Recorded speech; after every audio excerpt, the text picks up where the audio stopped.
China stopped providing daily COVID statistics after a leaked memo revealed hundreds of millions of cases.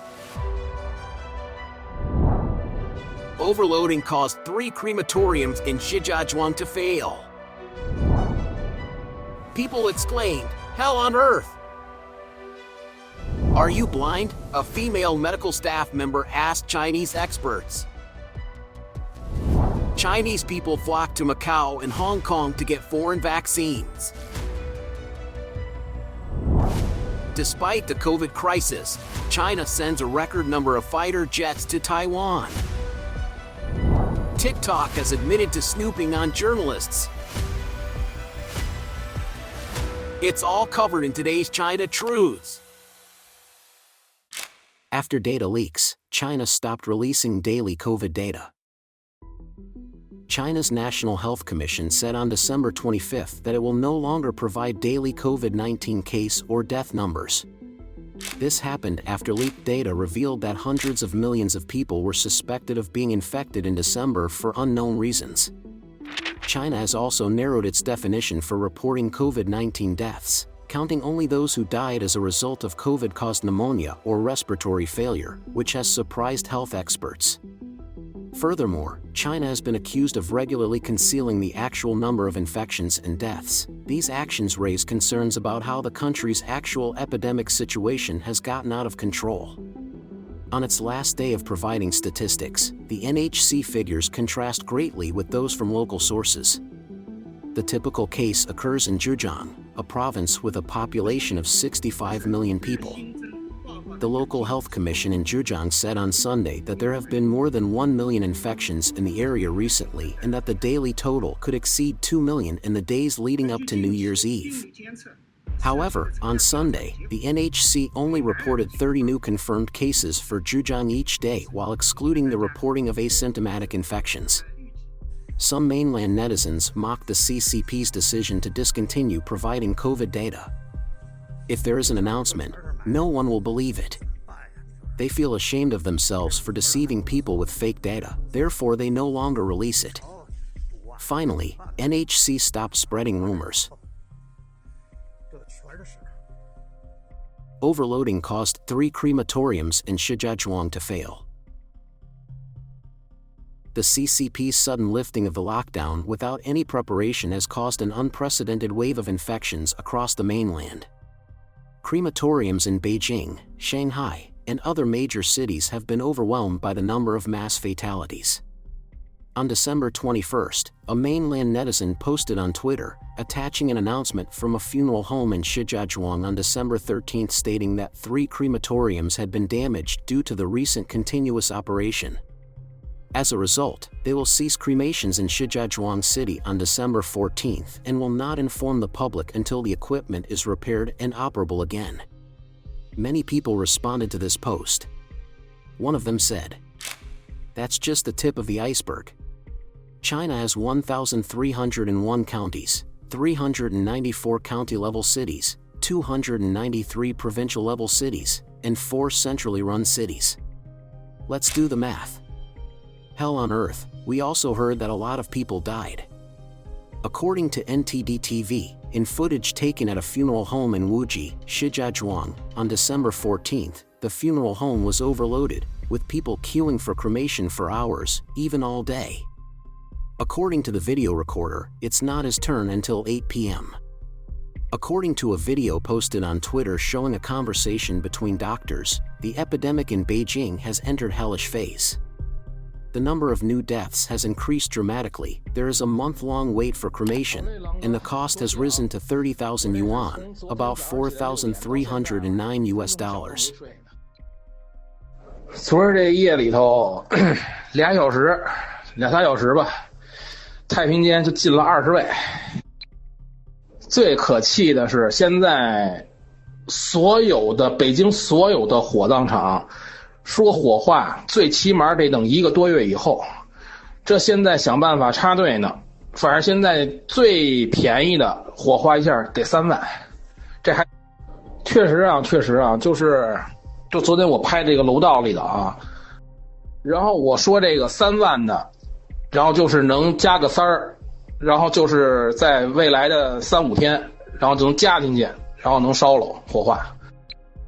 真的没法弄，我刚才打了这个有4个火葬场的啊，没有一个能通的，全都是通话中。哎呦，真的是这样。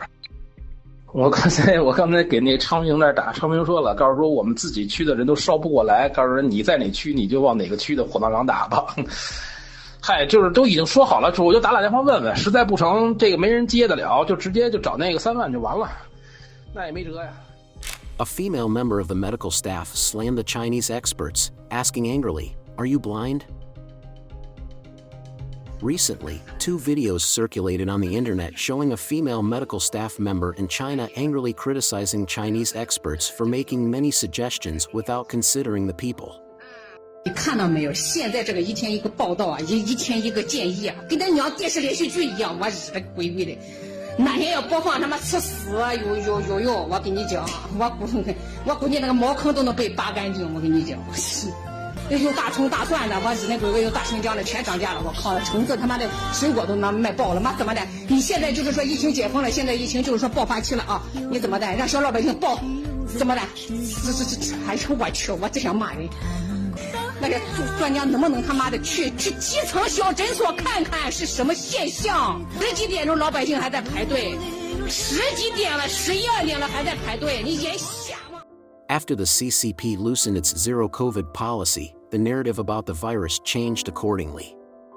Medical experts have all agreed that Omicron is no longer dangerous, so the infection isn't as bad as it used to be because 99% of infected people recover completely within 7 to 10 days. It also emphasized that mainland Chinese must adapt to the current situation. Chinese people flocked to Macau and Hong Kong to get foreign vaccines. According to the Epoch Times Chinese edition, the massive rise of COVID-19 cases in mainland China, along with Beijing's refusal to approve any foreign COVID-19 vaccines, has driven Chinese people to fly abroad in search of more effective Western vaccines. Macau and Hong Kong are quickly becoming their top choices. According to the Financial Times, people from the mainland quickly filled vaccination quotas in Macau on December 26. A customer service representative at the Macau hospital said his phone had been ringing non-stop since the epidemic began in China in early December. As we all know, Beijing has only approved Sinovac and Sinopharm vaccines, rejecting any foreign COVID-19 vaccines. According to analysts, these domestic vaccines produce lower levels of immunity than Western alternatives that use mRNA technology.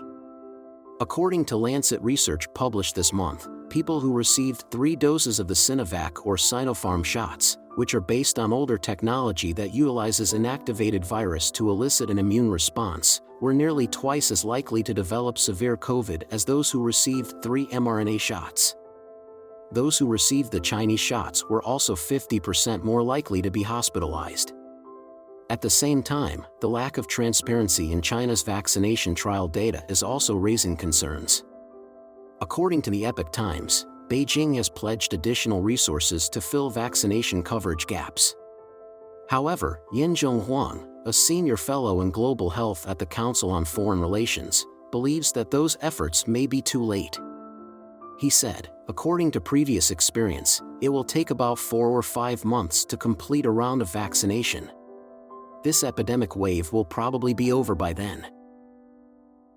Despite the COVID crisis, China sends a record number of fighter jets to Taiwan. The slumping economy or the COVID tsunami engulfing China do not appear to be deterring CCP President Xi Jinping's desire to invade Taiwan. After a short period of silence, Taiwan's defense ministry announced on December 26 that China's military had sent 71 planes and 7 ships toward Taiwan in a 24-hour display of force directed at the island, marking the biggest incursion yet as Beijing protested against collusion and provocation by the self-ruled island and the United States. According to Taiwan's Ministry of National Defense, 47 Chinese jets crossed the Taiwan Strait median between 6 a.m. Sunday and 6 a.m. Monday. Taiwan said it tracked Chinese movements using land-based missile systems as well as naval ships. In response to U.S. government support of Taiwan, China's military has frequently used large military drills as a show of force. TikTok has admitted to snooping on journalists. According to an internal email obtained by Forbes, TikTok's parent company, ByteDance, is using its popular app to spy on US and UK journalists. Christina Criddle, a Financial Times reporter, and 3 Forbes reporters who previously worked at BuzzFeed, Emily Baker-White, Catherine Schwab, and Richard Nevam, are among them. Reporters Baker-White and Criddle have written a series of articles criticizing TikTok's activities. In response to the reports, ByteDance started an internal investigation into any leaks by staff. For members of ByteDance's audit team tracked the Forbes reporters' TikTok accounts to see if they were close to any ByteDance employees. However, there were no leaks discovered. According to Forbes and the Financial Times, all 4 staff members have been fired. Mr. Chris Lepetak, the head of internal audit at ByteDance, has also been fired. Mr. Song Yi, the company's Beijing-based CEO, has also resigned. Forbes chief content officer, Randall Lane, said, "This is a direct assault on the idea of a free press and its critical role in a functioning democracy."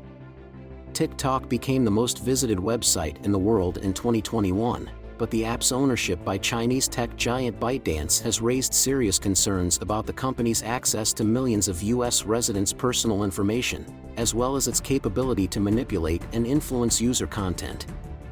In June 2022, BuzzFeed reporter Baker-White wrote an article titled, "Leaked audio from 80 internal TikTok meetings shows that US user data has been repeatedly accessed from China." After this report, Mr. Brendan Carr, an FCC commissioner who has called on Apple and Google to ban TikTok, said, "At the precise moment when TikTok is trying to convince US officials that it can be trusted, when it has every incentive to ensure the security of user data, its Beijing-based parent company abused its systems to obtain data on reporters that are covering TikTok. This should be the final nail in the coffin for the idea that US officials can trust TikTok." Please share your thoughts in the comments section below. Don't forget to subscribe to our channel and turn on the notification bell to get the latest videos. And thank you for tuning in.